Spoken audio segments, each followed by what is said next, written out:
Hello students, welcome to my channel. Today's topic is Journal, chapter number 9, class 11th. तो बेटा हम questions करेंगे start. वैसे तो MCQs आएंगे, लेकिन जर्नल वेरी इंपॉर्टेंट चैप्टर है आप लोगों का। देखो, सबसे पहले तो ये जो इस टाइप की जब भी ट्रांजेक्शन दे रखे हो ना, तो आप समझ जाया करो कि ओपनिंग एंट्री करनी है। ओपनिंग एंट्री का एक रूल है। क्या रूल है ओपनिंग एंट्री का? देखो, ओपनिंग एंट्री का मतलब होता है कि मैंने बिज़नेस स्टार्ट किया है, तो मैंने किस किस चीज़ से स्टार्टिंग की है। और हमें पता है एसेट्स हमेशा किसके इक्वल होती हैं बिजनेस में? Is equal to liability plus capital. ठीक है, हमें ये पता है कि एसेट्स हमेशा किसके इक्वल होंगी ये। तो जब भी स्टार्टेड बिजनेस दे रखा हो आप लोगों को, तो सबसे पहले आप एसेट्स लिख देंगे, जो भी एसेट्स आपको दे रखी होंगी सारी। ठीक है, फिर सारी लाइबिलिटीज़ लिख देंगे जो भी आपको दे रखी हैं। ठीक है, अब ध्यान से सुनना है। अगर एसेट्स का बैलेंस लाइबिलिटी से ज़्यादा है, एसेट्स मान लो 50,000 है और लाइबिलिटी हमारी 40,000 है, एसेट्स का बैलेंस लाइबिलिटी के ज़्यादा है, तो आप समझ जाना कि ये जो डिफरेंस आ रहा है ना, इन्होंने शो नहीं करा, लेकिन बस वो किस चीज़ का डिफरेंस है? कैपिटल अकाउंट का 10,000। आ गई बात समझ में? देखो, अगर कैपिटल दिया होता बाय चांस, तो एसेट्स कम हो रही होंगी 100%। लेकिन यहाँ पर पहली बात तो आपको यहीं से पता लग जाएगा कि आपको कैपिटल नहीं दे रखी। ठीक है, तो डिफरेंस जो भी आएगा, अगर एसेट्स ज़्यादा हैं लाइबिलिटी कम है, तो जो डिफरेंस आ रहा है वो किसकी वजह से आ रहा है? कैपिटल की वजह से। क्लियर हो गया? सेकेंड कंडीशन में ऐसा हो सकता है एसेट्स लेस देन है लाइबिलिटी प्लस कैपिटल से। अगर ऐसा है तो जो डिफरेंस आएगा बैलेंसिंग फिगर से, यहाँ पर लिख देना बैलेंसिंग फिगर।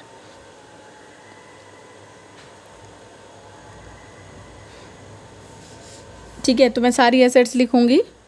अब मैं क्या कह रही हूँ, एसेट्स कम हैं किसकी वजह से? किसकी वजह? लाइबिलिटीज़। तो मैं यहाँ सारी लाइबिलिटीज़ लिख दूंगी और कैपिटल भी इस कंडीशन में आपको गिवन होगी। इस कंडीशन में आपको कैपिटल 100% गिवन होगी।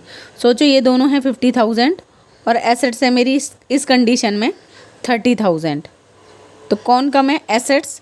तो ये ऐसा तो हो नहीं सकता मैंने एसेट्स कम लगाई हूँ। मेरी एसेट्स हमेशा किसके इक्वल होंगी? लाइबिलिटी के। इसका मतलब ये हमें क्या करना है? बैलेंसिंग फिगर निकालना है। तो ये जो आया ये किसकी वजह से आया? यहाँ पर आ जाएगा गुडविल। जो डिफरेंस आ रहा है वो किस चीज़ का है?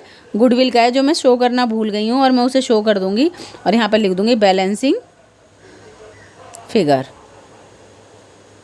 ठीक है, समझ गए आप? देखो, अगर एसेट्स ज़्यादा हैं लाइबिलिटी कम है तो कैपिटल आएगा, और अगर दूसरी कंडीशन में अगर एसेट्स कम हैं और लाइबिलिटी ज़्यादा है तो क्या आएगा? गुडविल। और एक और पहचानने वाली बात क्या है इसमें, जब भी बैलेंसिंग फिगर से कैपिटल आएगा ना, तो कैपिटल नहीं गिवन होगा। अगर आपको कैपिटल गिवन है तो आपको खुद ही देखते ही पता लग जाएगा कि गुडविल आएगा 100%। इसका मतलब एसेट कम होंगी। ठीक है, चलो अब देखो, कह रहा है कैश इन हैंड दे रखा है asset, cash at bank asset, furniture, stock, debtors दे रखे हैं दोनों, और क्रेडिटर्स गिवन है हमें। अब देखो, खुद मैं कॉमन सेंस बताऊँ आपको, कैपिटल नहीं गिवन है तो बैलेंसिंग फिगर से कैपिटल आएगी 100%। ठीक है, चलो फिर देखते हैं। इसकी एंट्री करनी है आपको, तो आप एंट्री कर देंगे। ओपनिंग एंट्री है तो पहले सारी एसेट्स लिखते हैं हम। क्या क्या है? कैश इन हैंड, तो यहाँ पर लिखेंगे हम cash in hand account debit,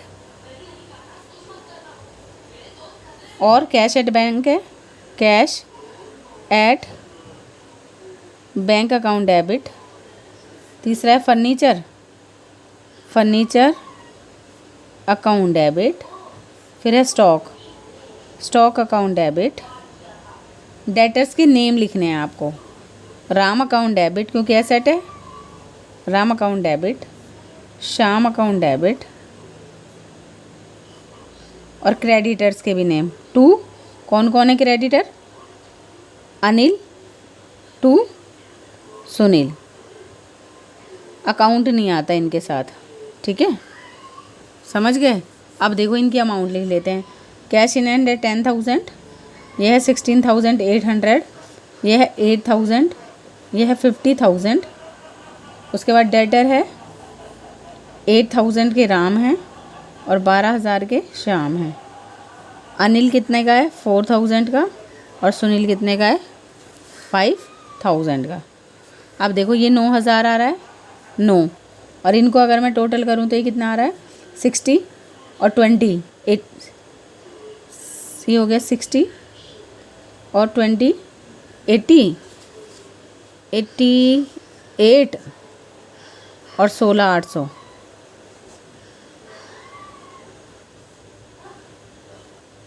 एक लाख 4,800 इसका टोटल आ रहा है, 1,04,000 और ये सिर्फ 9,000 है। तो बैलेंसिंग फिगर से क्या आएगा? Obviously 100% capital. मैंने देखते ही बता दिया था कैपिटल अकाउंट, और यहाँ पर क्या आ जाएगा? Balancing figure. ये शो नहीं कर पा रहे, ठीक है। तो कितना आ जाएगा ये हमारा? 008 14 1 2 3 4 5 6 7 8 9 95,800। करेक्ट है? देख लें। हाँ ठीक है, क्लियर। उसके बाद हमारे सेकंड ट्रांजेक्शन क्या है? कह रहा receive a cheque from Ram in full settlement of his account after deducting 5% cash discount. अब राम से मिलने कितने थे? 8,000, ठीक है। उसने सारा दे दिया, जहाँ भी वर्ड आ जाए ना full settlement of his account, इसका मतलब समझ जाना कहीं ना कहीं आपने उसे या तो डिस्काउंट अलाउ किया होगा, अगर रिसीव कर रहे हो तो आपने उसे डिस्काउंट अलाउ किया होगा, और आप किसी को पेमेंट कर रहे हो तो आपने डिस्काउंट रिसीव किया होगा, जहाँ भी फुल सेटलमेंट वर्ड आ जाए। तो वो कह रहा था राम ने मुझे कितने देने थे? 8,000। वो ना टाइम से पहले पेमेंट कर रहा है, तभी मैं उसे कैश डिस्काउंट दे रही हूँ। तो मैंने कहा भाई अगर तू 8,000 रुपये दे देगा ना मुझे आज ही, तो मैं तुझे 5% कैश डिस्काउंट दे दूँगी, ठीक है। तो कितना? 400 मैं तुझे क्या दे दूँगी? डिस्काउंट दे दूँगी। इसका मतलब तुझे मुझे कितने देने पड़ेंगे? सिर्फ 7600 तुझे मुझे देने पड़ेंगे। वो एग्री हो गया कि 400 का बेनिफिट हो रहा है। चलो ठीक है, कोई दिक्कत नहीं है। तो यहाँ इसकी एंट्री क्या होती है? इस कंडीशन में जब भी full settlement of his account हो, तो क्योंकि रिसीवर है, आ रहा है किससे? राम से, तो हमारे पास तो आ रहा है बैंक अकाउंट डेबिट। हमें अपने पॉइंट ऑफ व्यू से सोचना होता है हमारे साथ क्या क्या हो रहा है। हमारे पास पैसा आ रहा है, चेक से किया था क्या फुल सेटलमेंट? नहीं, हाँ चेक है, चेक है। तो बैंक अकाउंट डेबिट, और मैंने उसे क्या किया है? Discount allow. डिस्काउंट अलाउ हमेशा मेरे लिए लॉस होगा। अलाउड अकाउंट डेबिट टू किससे मिल रहा है? Credit the giver Ram. देने थे उसने 8,000, मैंने उसे कहा मैं तुझे कितना? 5% डिस्काउंट दे दूँगी। तो कितना मैंने उसे डिस्काउंट दे दिया? 400। तो यहाँ पर आ जाएगा 7600। इसका मतलब मुझे मिला। यहाँ तक समझ में आ गई। अब इसमें एक बात अच्छी क्या है, जब भी नेम आएगा, नेम में हमेशा टोटल अमाउंट आती है, चाहे वो क्रेडिट गिवर हो, यहाँ पर ये गिवर था, और चाहे रिसीवर हो, ठीक है। तो जो भी बंदा रिसीवर या गिवर होगा, नेम में पूरी अमाउंट आएगी। अगर यही रिसीवर होता तो नेम में सारी अमाउंट आती, to bank to discount receive हो जाता, ठीक है। तो दो एक साइड चलेंगे और नेम में फुल अमाउंट आएगी, ठीक है। आ गया समझ में? नेक्स्ट देखो, कह रहा है ये चेक, अच्छा देखो एक मिस्टेक हो गई है, समझाने के लिए की है, एक तरह से यही सोच लो। रिसीव किया था चेक, लेकिन नेक्स्ट में मुझे कह दिया कि ये जो चेक मिला है ना, वो मैंने 4 डेट को, 2 को मिला है, 4 को मैंने डिपॉजिट कराया बैंक में। तो यहाँ पर बैंक ना आके क्या आ जाएगा? Cheque in hand. अगर मैं सेम डे डिपॉजिट करा देती तो बैंक अकाउंट आता, लेकिन उसने कहा है मैंने सेम डे डिपॉजिट नहीं कराया, मैंने नेक्स्ट डे। तो 2 तारीख को तो ये वाली एंट्री हो जाएगी, cheque in hand account debit, bank account नहीं आएगा। Discount allow account debit to Ram. और 4 को क्या आ जाएगा? ये मैंने चेक किस में डाल दिया? बैंक में। तो मेरे पास से चेक चला जाएगा और कौन सा बैलेंस बढ़ जाएगा? बैंक बैलेंस बढ़ जाएगा। ध्यान से समझना है, जिस दिन मिला उस दिन चेक हाथ में है, फिर मैंने उसे बैंक में डाल दिया तो क्या बढ़ जाएगा मेरा? Bank balance account debit to क्या? चेक इन हैंड मेरे पास से चला जाएगा। Cheque in hand, credit what goes out, ठीक है। कितने का था मेरा चेक? 7600 का आएगा, तो 7600 ही आएंगे, ठीक है। बैंक बैलेंस कितने से बढ़ेगा? 7600 से। यहाँ तक समझ में आ गया होगा आई थिंक। नेक्स्ट क्या कह रहे हैं? गुड्स परचेज इतना, ट्रेड डिस्काउंट है, कैश डिस्काउंट है, पेमेंट मेड बाय चेक है। अब देखो क्वेश्चन से समझ में आ जाता है एंट्री क्या होनी है। परचेज अकाउंट डेबिट होगा, ठीक है, मैंने उसे क्या दिया, पेमेंट चेक से दिया। परचेज अकाउंट डेबिट और ट्रेड डिस्काउंट को शो करते ही नहीं है हम, तो purchase account debit to cash to discount receive, क्योंकि मैंने परचेज किया तो सामने वाले ने मुझे डिस्काउंट दिया है, इस कंडीशन में मैंने क्या किया है, डिस्काउंट रिसीव किया है। तो क्या होनी चाहिए, purchase account debit to cheque है तो बैंक हो जाएगा, to bank to discount receive. समझ रहे हैं आप। सेल किया था, मान लो हमने सेल किया था, तो यहाँ पर जब भी सेल करते तो आता क्या, bank account debit discount allow account debit to sale.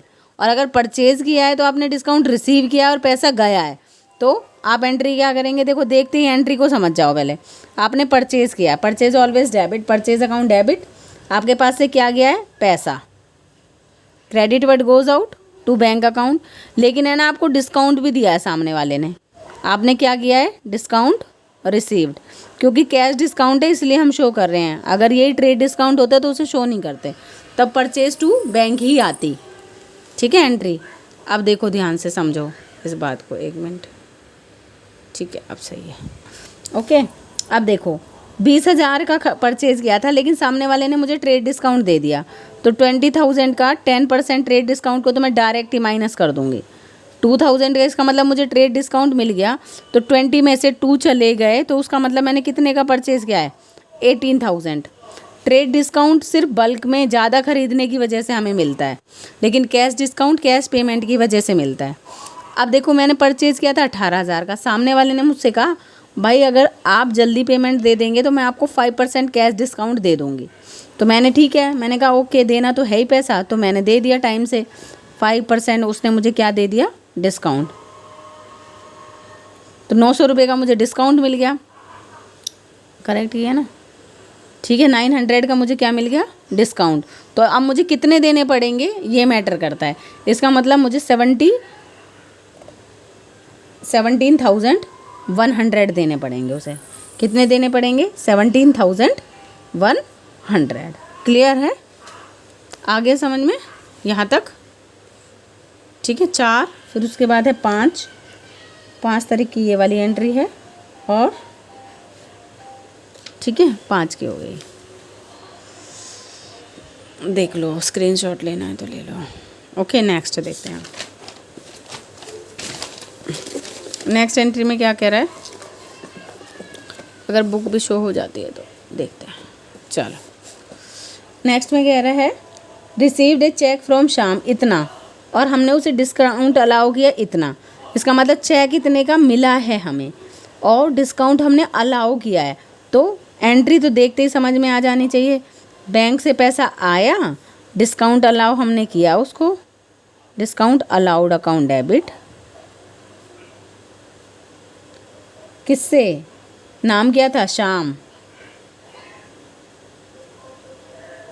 और दूसरा बात कह रहा है सेम डे डिपॉजिट करा दिया बैंक में, इसलिए बैंक किया है। अगर सेम डे डिपॉजिट नहीं होता तो यहाँ पर चेक इन हैंड आता, ठीक है। तो आए कितने, 3860, डिस्काउंट कितने का दिया, 140 का, इसका मतलब मिलने कितने थे, 4000। मैंने बताया नेम में टोटल अमाउंट आती है, ठीक है भाई। मिलने थे शाम से 4000, मिले कितने, इतना, मैंने सामने वाले को डिस्काउंट अलाउ कर दिया, ठीक है। नेक्स्ट में क्या कह रहा है, कह रहा है cash paid to Anil after deducting 2% cash discount. अब देखो अनिल को मुझे 4000 रुपये देने थे, तो यहाँ पर आना चाहिए था अनिल अकाउंट डेबिट, अकाउंट नहीं आता, अनिल डेबिट टू क्या दिया मैंने उसे, कैश। लेकिन अनिल ने मुझे क्या दे दिया, डिस्काउंट, तो मैंने क्या किया है, डिस्काउंट रिसीव्ड। जब मेरी पेमेंट की बारी आती है और सामने वाला मुझे डिस्काउंट देता है तो उसे रिसीव्ड कहते हैं, और मैं किसी को डिस्काउंट अलाउ करती हूँ तो उसे अलाउड कहते हैं, ठीक है। जब मुझे पैसा मिलेगा तो मैं अलाउ करूँगी, और जब मैं किसी को पेमेंट करूँगी तो मुझे रिसीव होगा, ठीक है। अनिल को मुझे 4000 रुपये देने थे, तो अनिल में तो पूरा पैसा आएगा। उसने मुझे क्या कहा, अनिल ने, उसने मुझे डिस्काउंट दे दिया 2% का, 2 का ना, तो 800 रुपये का उसने मुझे डिस्काउंट दे दिया, तो इसका मतलब मैंने कितने रुपए उसे दिए होंगे, 3200 रुपये, ठीक है।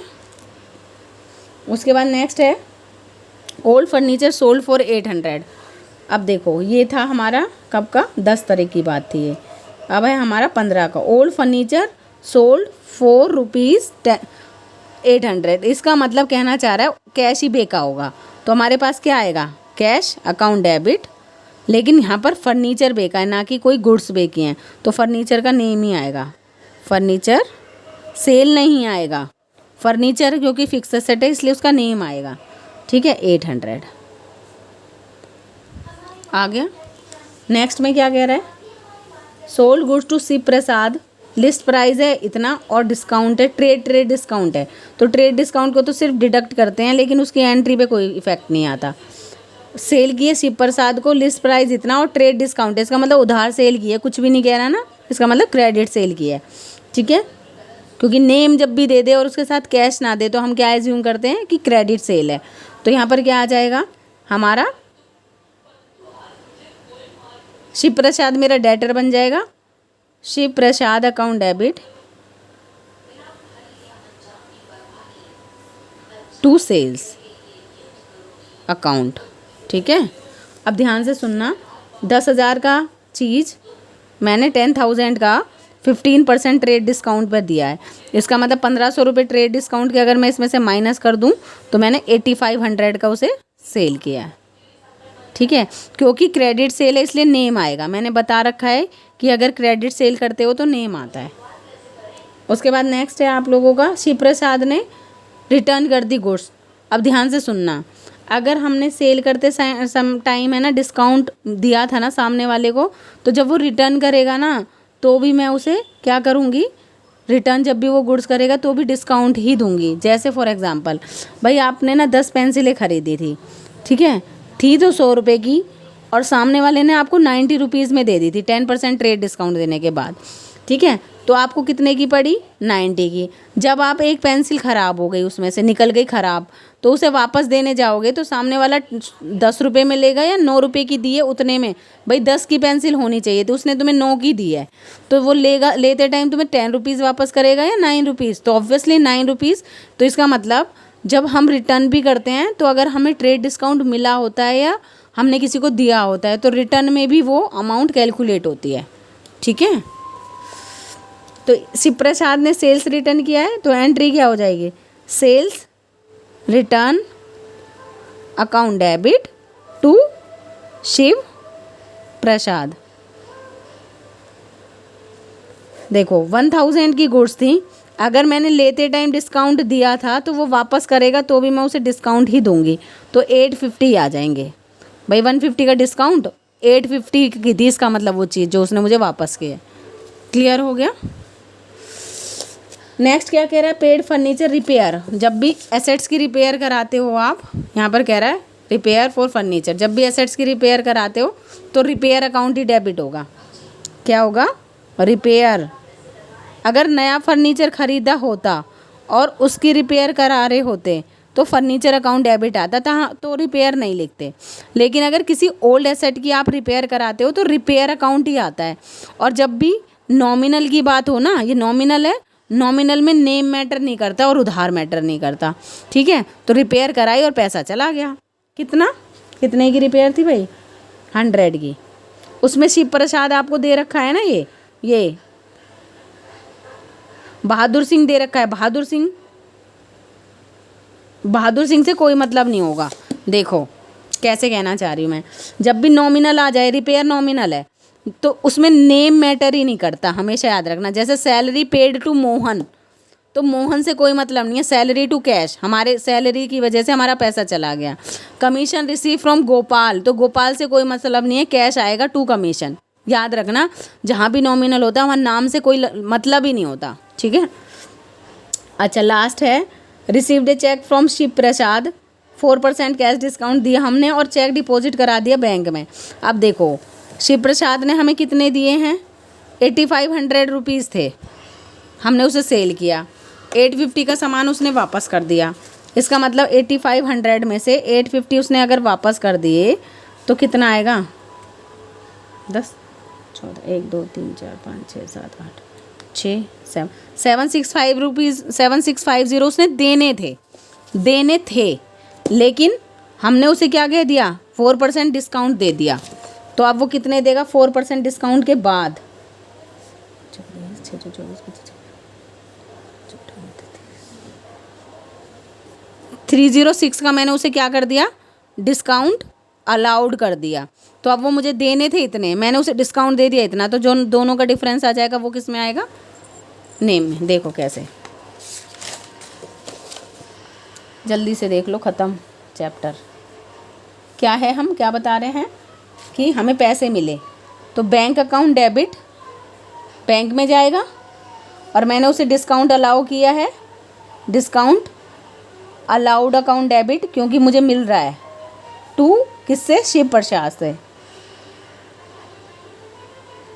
अब देखो शिव प्रसाद ने देने कितने थे, जब तो टोटल अमाउंट आती है 7650 देने थे, मैंने उसे कितने का डिस्काउंट दे दिया, 306 का। तो 7650 में से मैंने सामने वाले को 306 रुपये का डिस्काउंट दे दिया, तो कितना अमाउंट आ जाएगा, ये 7344 7344, ये पैसे आ जाएंगे। ठीक है, क्लियर। लास्ट है बैंक चार्जेस। जब भी बैंक चार्जेस आए ना, ये एंट्री दिमाग में लगा लो, बैंक चार्जेस हमेशा बैंक लेता है। बैंक चार्जेस मेरे लिए एक्सपेंसेस है, expenses always debit to bank, bank से ही जाते हैं बैंक चार्जेस। ठीक है, कितने रुपए का बैंक चार्जेस हैं, 50। उसके बाद लास्ट है कमीशन रिसीव्ड। मैंने बताया नॉमिनल में पहली बात तो नेम से मतलब ही नहीं, और उधार हो ही नहीं सकता, तो कैश आया होगा, कैश आया होगा, किसकी वजह से रिसीव्ड किया है ना, तो इनकम हो गई टू कमीशन, कितना, 200 रुपीज़। ठीक है, तो क्लियर हो गए होंगे आई थिंक ये सम 14 का बी पार्ट। तो आसान है। एक बच्चे का ना डाउट है, यहाँ पर ही बता देती हूँ मैं, उसका था सेल गुड्स टू सुधीर, चलो नाम मैं सुधीर ले लेती हूँ, शायद नाम कुछ और था आई थिंक, फॉर कैश। अब वो बच्चा ना बेचारा बड़ा कंफ्यूज है, उसको समझ में नहीं आ रही है एंट्री कैसे होगी। अब मेरी बात को सुनो, आपने पहली बात तो कैश में सेल किया और सुधीर को, ठीक है, जब भी कैश सेल होता है तो नेम से कोई मतलब ही नहीं होता, तो पैसा आएगा सेल की वजह से आएगा, सीधी बात है ना भाई। अगर उधार किया होता तो नेम से मतलब होता,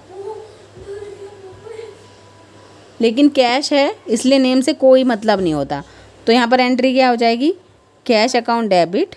यहाँ पर बैंक था शायद, बैंक से उसने पेमेंट की है, अगर बैंक से की है तो बैंक अकाउंट डेबिट। ठीक है, कैश या बैंक जिससे भी है, चेक मिला है तो बैंक, कैश मिला है तो कैश। टू सेल्स आएगा, सेल्स अकाउंट। भाई देखो सेल्स की वजह से मुझे पैसा मिला, तो नाम से क्या मतलब, वो कह रहा था कि मैम यहाँ पर वो वाला रूल होगा, debit the receiver and credit the giver. हर सुधीर के अकाउंट में आ रहा है, लेकिन वो सुधीर के पॉइंट ऑफ व्यू से आ रहा है ना, हमें किसके पॉइंट ऑफ व्यू से देखना होता, अपने पॉइंट ऑफ व्यू से। हमारे पॉइंट ऑफ व्यू से क्या हो रहा है, सुधीर के पॉइंट ऑफ व्यू से उसके पास जा रहा है, हमारे पॉइंट ऑफ व्यू से हमने सेल किया और हमारे पास पैसा आ रहा है, सीधी बात है ना। Debit what comes in, credit what goes out. Sale किया, माल गया, पैसा आ गया। यहाँ पर ये सोचना है ना कि हमें डेबिट द रिसीवर और क्रेडिट द गिवर।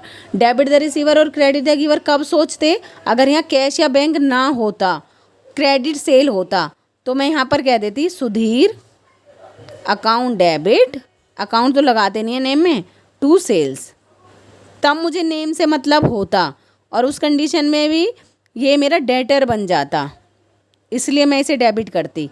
ठीक है, तो ये उस बच्चे को मैं बोल दूंगी, लास्ट में ज़रूर देख लें। ठीक है, दिमाग खुद सोचो ना, हमें सुधीर से लेना क्या। मैंने क्या पहले ही बताया, अगर क्रेडिट सेल कर रहे हो, ठीक है, तो मतलब है नेम से। अगर कैश सेल कर रहे हो ना, भाड़ में जाए, हमें किसी के नाम से कोई मतलब नहीं है, उस कंडीशन में पैसा आ रहा है या जा रहा है, हमें ये देखना है। समझ रहे हैं आप लोग। ठीक है, अगर यही परचेज में होता, आपने परचेज किया किसी से भी, राम से किया और कैश में किया, तो मुझे राम से क्या लेना देना, मेरे पास से तो पैसा गया। लेकिन आपने क्रेडिट से परचेज किया है राम से, तो मुझे ये याद है, हाँ भाई परचेज मैंने किया है किससे, राम से। राम मेरा कौन है, क्रेडिटर। यहाँ पर दोनों बातों में डिफरेंस है। अगर कैश में किया है तो फिर नाम से कोई मत, अगर कैश में कोई भी ट्रांजेक्शन हो रही है ना, नेम मैटर नहीं करता, इसीलिए नॉमिनल में नेम मैटर नहीं करता। या तो पैसा आएगा अगर इनकम होगी, और पैसा जाएगा अगर एक्सपेंसेस होंगे। ठीक है, आई थिंक क्लियर है।